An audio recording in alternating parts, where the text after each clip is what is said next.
Beverly Austin. Welcome to Rock Book Show, and standing next to me is the lovely and very, very talented Courtney Smith.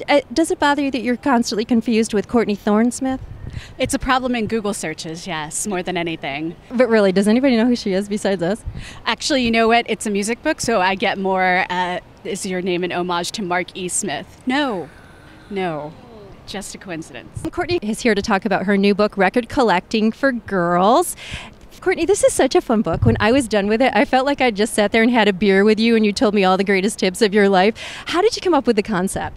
Well, I'd always wanted to write a book like this, and I started writing again when I was working at MTV and writing a blog and doing it every day, and I kind of got the bug for it. And I love reading books like this, editorial music books. They're my favorite, and I just kind of want to know the gossip on people's lives, to be honest, and what they think about things. So it started to bug me there weren't any written by women. So I thought instead of waiting for someone to do it, I would just write the book that I wanted to read. And tell us about the structure of the book, because it's really interesting.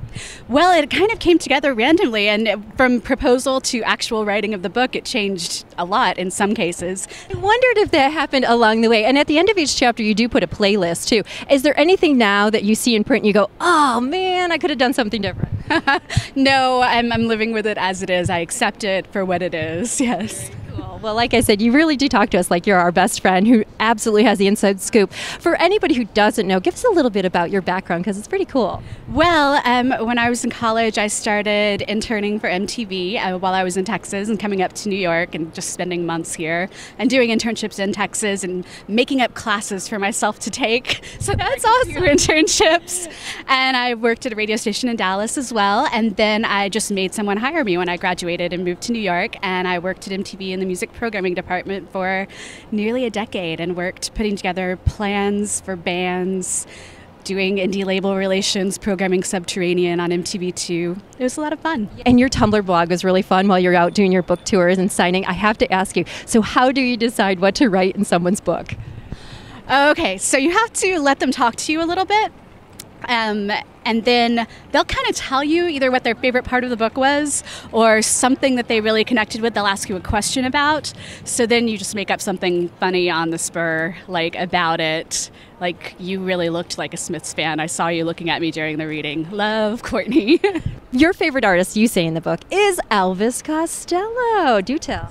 By far and away. I've been obsessed with him probably since living in Brooklyn, and I talk about it in the book, walking around and listening to This Year's Model after a breakup, and just the angst was so perfect at the time.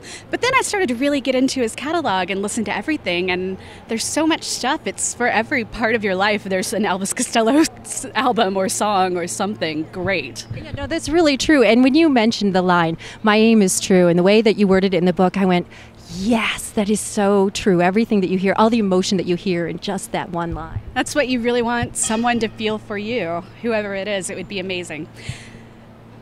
It's not going to be Elvis Costello, though, unfortunately. Well, you talk about a lot of different times in your lives and the soundtrack that goes with them. But one of them I found very interesting that obviously hasn't happened yet, but your funeral song choices. And of course, my personal favorite, Young Turks. Yes. Somebody started a playlist on Spotify that I found the other day that was just titled "You're Wrong About Rod Stewart," and it was nothing but Rod Stewart songs to prove how great he is. I think there's a thing going on. There's a thing. And at my book reading in LA, my friend Alex showed up. He hadn't read the book yet with a Rod Stewart t-shirt on. So now, which era Rod did he show up with? It was 80s. It wasn't like cool. It was uncool Rod. Semi-mullety Rod. Yeah, mullety Rod. Recognizable, like 82 era. Yeah. I know the Rod of which you speak. But that got me thinking, maybe I want Passion played at my funeral? Would that be wrong? As long as it's not Hot Legs, I mean. I'm thinking about Hot Legs now. And you didn't have a chance to get Spotify into your book. So it's crazy. I'm totally into Spotify, yes. But just the amount of technology that changed and music sharing between the time that I finished the book, which was just in March, and now is insane. So yeah, and while I was writing it, All Music Guide got sold and became a different thing, and my editor and I were like, how is that possible? That's been a website for like 15 years.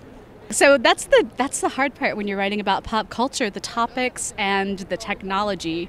And music is totally dictated by technology, and it always has been. It's not a new thing. And then another thing you're not afraid to admit is your guilty pleasure, which, I'll let you say. So the way that bit of the book came about, I really did want to write about guilty pleasures because my friend Colleen, who I'm actually staying at her place while I'm here in New York, is the inspiration for that chapter. She has no guilty pleasures, and it's mesmerizing to me. I try to fight with her about it all the time. Just admit George Michael's a guilty pleasure. No, I love him. I'm not guilty about it. But she will admit that TV shows and movies are totally, there's high and low brow. So a bit of it was framed as an argument for her in the kind of conversations that we have. But while I was discussing it with my friend Gina, who I mentioned in the book, I started telling her what I was going to write and what artist I'm going to write about. And she was like, Courtney, the Pussycat Dolls are your guilty pleasure. Do you not even know this about yourself? It's so embarrassing that I couldn't even admit it to myself. What? I was in denial. And she said it and I was like, oh, God, you're right. And now I have to write about it. And now everyone's going to know. Yeah, it's kind of out there. So I've read people writing about that chapter on the internet. It's kind of a bit of a debate.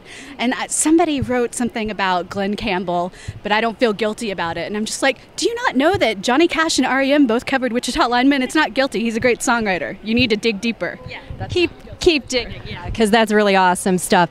And also, speaking of REM, you mentioned in the book REM and how after you personally met them, it kind of skewed your view. Do you find that with other artists, that they've kind of changed your mind once you get to know them? And is that kind of a hazard of the job? That is the thing. I try not to work with bands I really like. Like the one exception has been Death Cab for Cutie, who I really liked anyway, and then it turned out they were really amazing people. But yeah, it's bad to meet your heroes, bad to meet your idols. The other great exception was Elvis Costello, who I met and instantly saw that I was a big nerd who really liked him and didn't know what to say. And he was so nice and talked to me about Destiny's Child and Italian television game shows and just kind of put me at ease. Yeah, he was great. That is so great, because sometimes people think he's a little prickly, so that's kind of nice. No, I think he saw me coming. He saw the okay, this is where I was at MTV at the time, and he was there to do a taping, so it was a little like, clearly this is someone who works here who likes me and doesn't know what to do, so I'm going to just cut her a break. Well, some of the other artists that you talk about in the book, and there are many, and on these fantastic playlists, I want to talk about the Go-Go's a little bit. Okay, let's do that. Tell me about the Go-Go's and why they're important. Well, so the chapter is called, that essay is called Where Have All the Girl Bands Gone? But originally it was going to be a Go-Go's versus Bangles chapter. And I was looking at it like the Rolling Stones versus the Beatles, but a bit more updated, what it means about you. So in researching the Go-Go's and the Bangles, I started reading all these magazine articles like old Spin and Billboard articles about them on Google Books, and realizing that every reporter who wrote about the Bangles would reference the Go-Go's and just call the Bangles the next Go-Go's as though they were somehow the same band. Yeah, not condescending at all. And so I started thinking about the history of girl bands and how all girl bands seem to be written about in the context of the men who supported them. Like, you need somebody there to tell music journalists that you're cool if you're a woman. And that's so dumb. And I interviewed the Bangles and the members of the Bangles and members of the Go-Go's for the book. Probably the best was Jane Weedland, who, she's so cool and she's so got it. She was just like, I know what you mean. And Kathy Valentine did too. And they told me these crazy stories of music stores and roadies and just like people who would still treat you like crap because you're a girl in a band. It's frustrating and crazy. And thought I'd kind of talk about the history and the evolution. But it is amazing to think that since the Bangles, really, there hasn't been a successful pop mainstream all-girl rock band. And sadly, you get someone like Beyonce just putting together an all-female band, and that's not the same thing either. Well, it's not even something people talk about or notice. I think it's cool that she's doing it, but it's not going to make a difference until it starts showing up on Entertainment Tonight as an item. And on the opposite end of the spectrum, we would be remiss without mentioning the Smiths, because you're not going to get any fight from me. Let me paraphrase you, obsessive Smith fans, there's nothing worse than that except boys with mommy issues. Yeah, basically. So I was friends with a bunch of guys in college who were big, big, big record nerds. I'd never heard anybody talk like they were actually in high fidelity until I met these guys. And they all love the Smiths way too much. And I was kind of the little like kid sister mascot person to them who they let in because I was smart enough to follow their conversations. Man, I heard a lot of things I didn't want to know about their relationships though, and it made me think I just can't date guys who like the Smiths too much. It's fine. They're fine people. Some of my best friends, but they're kind of crazy and my kind of crazy need to stay far apart. At the end of the book, Courtney, you have this chapter called Down the Musical K-Hole, is that right?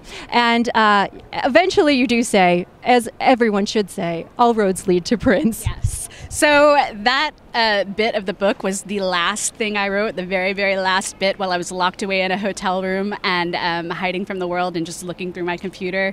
And I knew I was going to write it, and I knew it was going to be choose your own adventure style music because people constantly want to know, how do you find new music? You don't have to find new music, you just have to find music that's new to you.